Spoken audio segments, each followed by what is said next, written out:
I thought I was used to the favoritism, the constant sting of being overlooked. But then my own family pulled a stunt so unbelievably audacious, so utterly cold, it didn't just hurt, it shattered everything I thought I knew about them. Growing up, it was always my sister Emily. Boys. She got the special treatment. For a long time, I tried to rationalize it. Maybe she just needed more attention, or maybe I was just more independent. But as we got older, it became impossible to ignore. Every little thing she did was celebrated like she'd just cured cancer. Got an A? Family dinner. Landed a summer job at a coffee shop? We're so proud of you, Emily. Let's buy you something special. Meanwhile, I had to work twice as hard for half the recognition. I got a full scholarship to college? That's nice, honey, they'd say, before going right back to discussing Emily's weekend plans. I landed a job in my field right after graduation?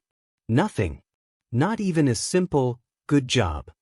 I thought maybe, just maybe, it would get better as we became adults. But no. If anything, it got worse. Which brings me to last weekend. A few days before, my parents called me out of the blue. We're having a little family celebration this Saturday. My mom said, sweet as pie. It would mean a lot if you could come. Now, that alone should have been a huge red flag. My parents never invited me to anything unless it directly involved Emily. But I tried to stay optimistic. Maybe this was different. Maybe, for once, they actually wanted me around. So, like a fool, I said yes. When I arrived at the restaurant, the place was packed. My parents, aunts, uncles, cousins, everyone was there, gathered around a long table set up with decorations. My stomach twisted. This wasn't just some small dinner. This was a full-blown event. And then I saw the banner. Congratulations, Emily. I clenched my jaw. Of course. Of course, this was about her again. I plastered on a fake smile and walked toward the table, looking for a seat. That's when Emily turned to me, her lips curling into this tight, satisfied smirk. Oh, she said, loud enough for everyone to hear. I didn't know you were coming. My mom glanced at me, looking deeply uncomfortable. Well, Emily cut her off with a laugh. I mean, this is for family. She gestured toward the full table, where every single seat was taken. Suddenly, it hit me. There was no place set for me. I stared at my mom. There's no seat for me? Mom shifted in her chair, avoiding my gaze. My dad, as usual, just sat there, saying nothing. We didn't know if you'd be free, Mom mumbled. Emily snorted. Or if you'd even bother to show up. You're never around for family stuff. Family stuff? Like all the events they conveniently forgot to invite me to? I let out a slow breath and turned to my dad. So, what's the big occasion? What are we celebrating? Emily beamed. I got promoted. I blinked. Didn't you just start that job 2 months ago? Yeah. And now I'm assistant manager. I almost laughed. I had busted my back to get my degree, spent years working my way up in my field, and never got so much as a pat on the back. But Emily gets a promotion 2 months into an entry-level job, and suddenly she's the second coming of Einstein? I should have been angry. I should have yelled, made a scene. But instead, I just nodded. Got it. Then, without another word, I turned and walked out. I didn't even look back. Let them have their little celebration. Let them pat her on the back for something that barely deserved a mention. I was done trying to fit into a family that clearly didn't have space for me. I drove home, half expecting my phone to blow up with messages asking where I went. But nothing. Not a single call. And then, the next morning, there was a knock at my door. I opened it to find my parents standing there, looking sheepish. My mom was wringing her hands, and my dad just looked exhausted. Before I could say anything, my mom sighed. We need to talk.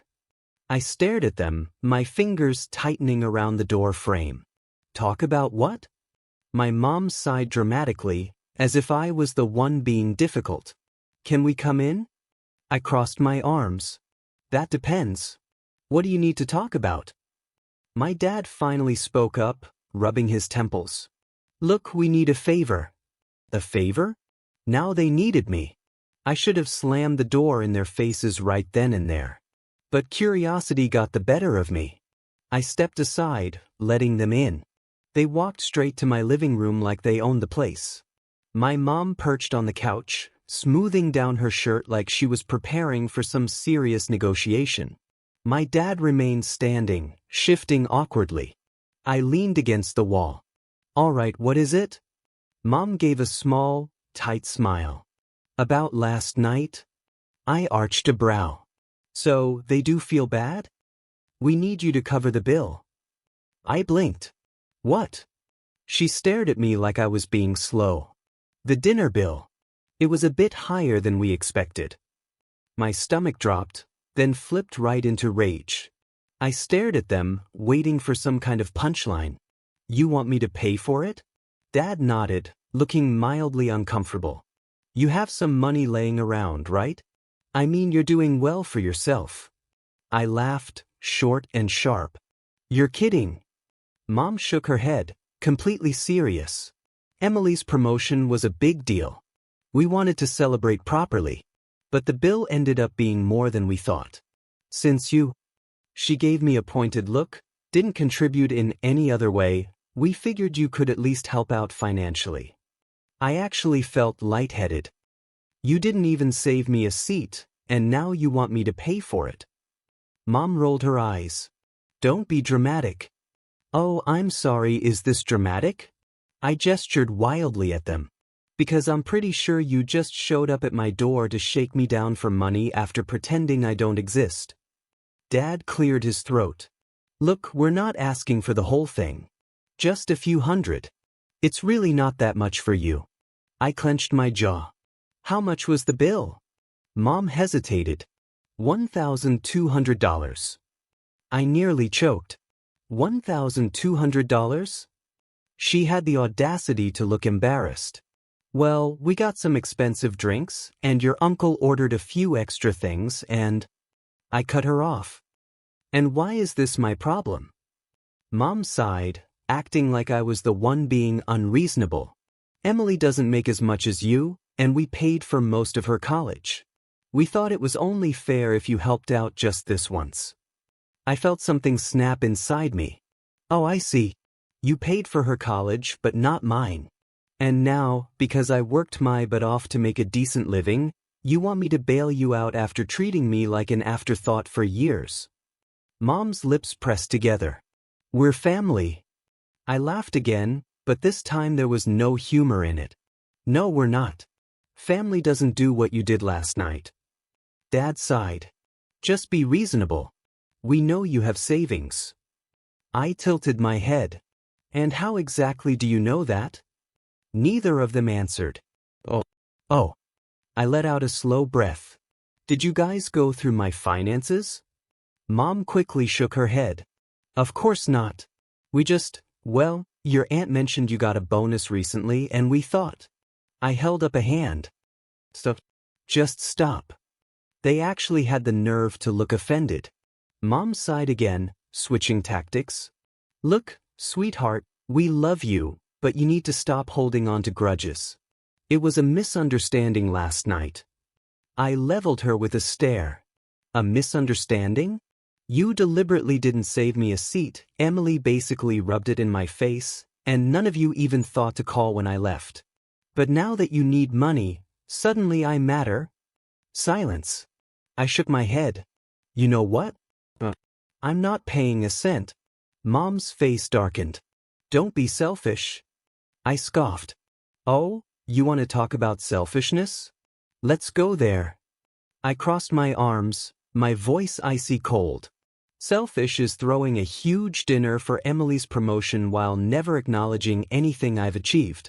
Selfish is expecting me to foot the bill for a celebration I wasn't even welcome at. Selfish is only showing up at my door when you need money. Mom's jaw tightened. We have acknowledged your achievements. I let out a sharp laugh. Oh really? Name one time. She opened her mouth, then closed it. A flicker of frustration passed over her face. "That's what I thought," I said, shaking my head. "You've never once celebrated me. Not when I got into college, without your help, by the way. Not when I graduated.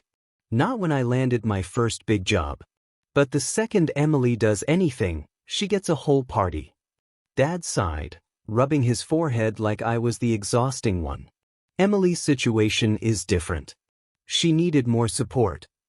"But because she's your favorite?" Mom gasped. "That's not true." "Really?" I raised an eyebrow. "Then why did you pay for her college, but tell me to figure it out on my own?" Mom hesitated, her lips pressing into a thin line. "You were always more independent." I scoffed. "That's not an excuse. You made me independent because you didn't give me a choice. Meanwhile, Emily gets everything handed to her, and I'm supposed to be okay with that." Dad stepped in, his voice firmer. "This isn't about the past. Right now, we need help covering the bill, and you can afford it." I took a slow breath, my anger simmering just beneath the surface. "Let me get this straight. You didn't invite me properly, didn't save me a seat, didn't call when I left, and now you're here asking for money like nothing happened?" Mom crossed her arms. "We didn't expect the bill to be this high." I rolled my eyes. "Then maybe you should have ordered less." She huffed. "Stop being petty. You know we'd do the same for you." I barked out a laugh. "That's funny because you haven't. Not once when I was struggling in college did you offer to cover my rent. When I was eating instant noodles for weeks, did you offer to help? But the moment Emily wants to celebrate, suddenly the budget doesn't matter." Dad's face darkened. "We are your parents. You owe us some respect." That word. It made me see red. I straightened, my voice steady. "No, I don't owe you anything.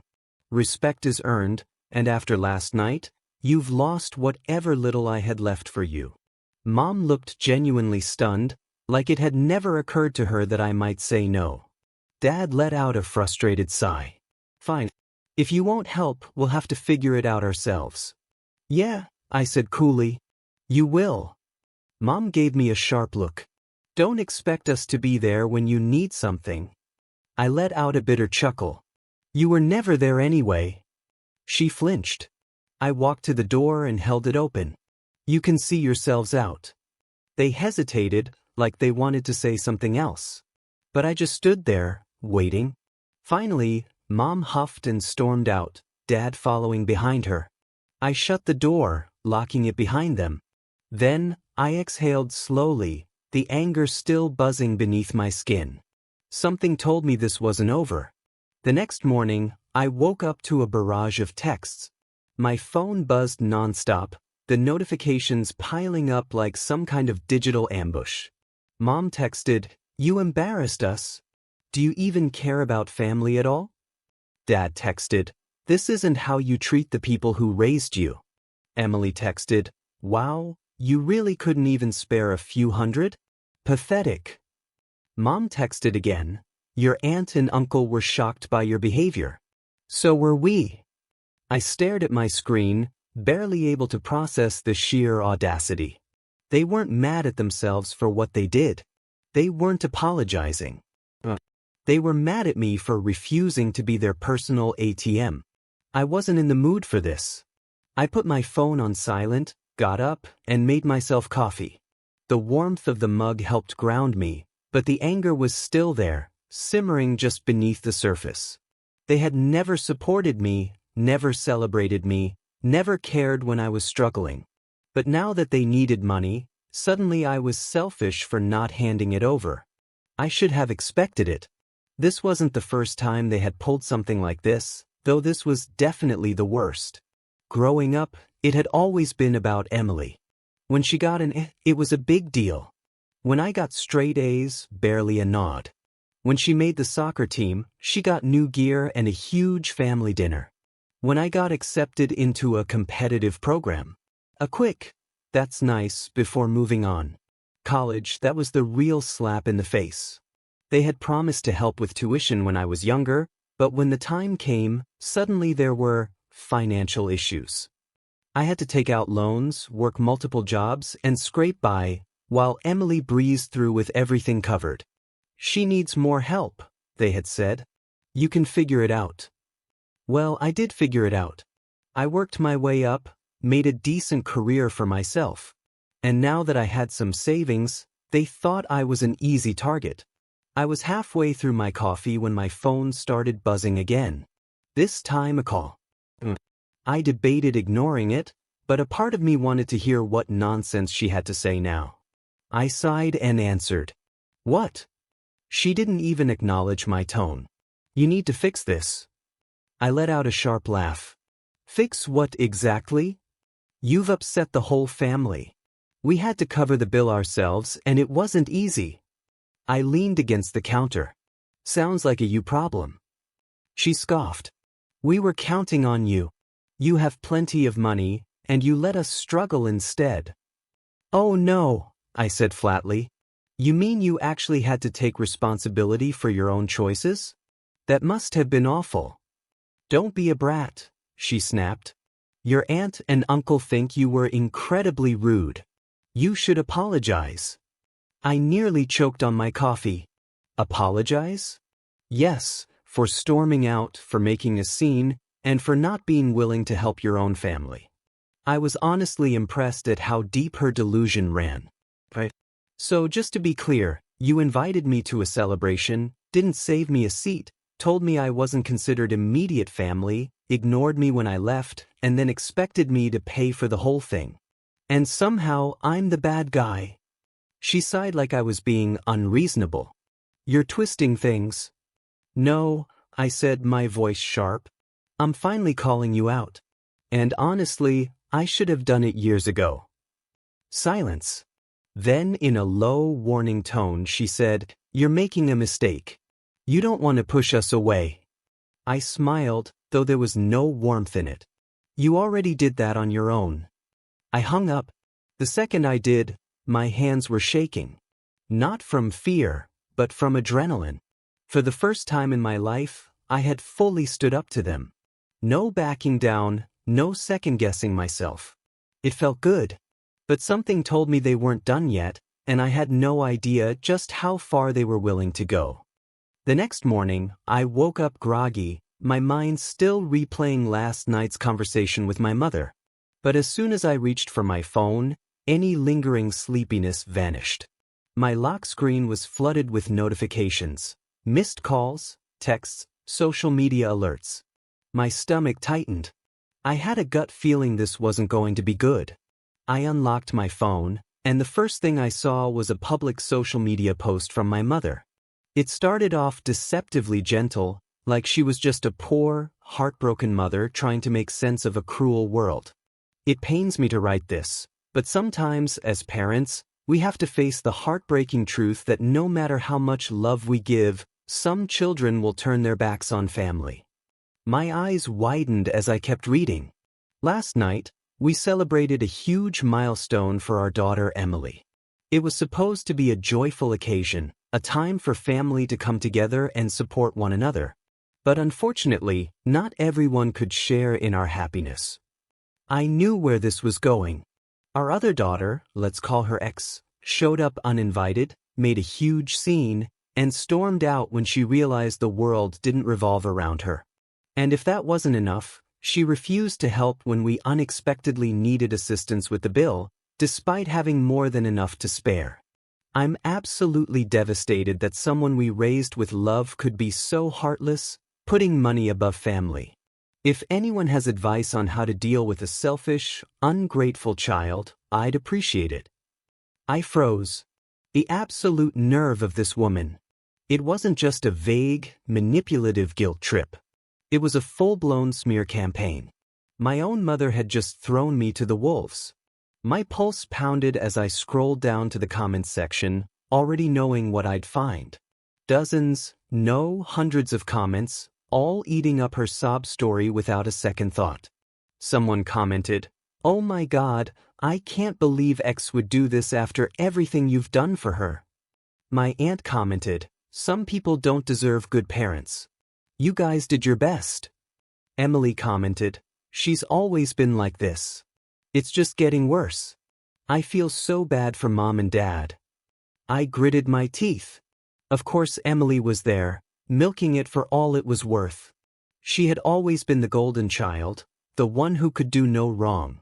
And now she had proof that I was the selfish one, the villain in the family story. And the worst part? People were believing it. I checked my private messages. Sure enough, there were tons of them. Wow, I didn't expect this from you. That's so cold, you should be ashamed. How could you do this to your parents? People I hadn't spoken to in years were suddenly crawling out of the woodwork to judge me based on a one-sided, twisted version of events. My hand shook as I gripped my phone. I wanted to scream, to reply and expose everything. The favoritism, the years of neglect, the truth about what really happened. But I knew how this worked. No matter what I said, they would be the victims. If I lashed out, it would prove their point that I was cruel and ungrateful. If I tried to defend myself, they'd call me dramatic and tell me to just let it go. I forced myself to breathe. This wasn't just a petty family argument anymore. I had a choice.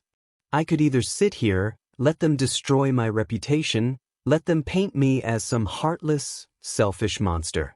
Or I could fight back. But I wouldn't fight the way they wanted me to. I wouldn't get into a screaming match in the comments. I wouldn't beg for people to see my side. I would make them wish they had never pulled this stunt. I put my phone down, my mind already working through my next move. They wanted to play dirty? They had no idea what I was capable of. Since my family has decided to publicly lie about me, I think it's only fair that I set the record straight. I wasn't going to say anything, but after waking up to dozens of messages from people calling me selfish, I realized something. I'm done protecting people who would rather throw me under the bus than take accountability for their own actions. Let's talk about what really happened. I was invited to my sister's celebration under the assumption that I was actually welcome.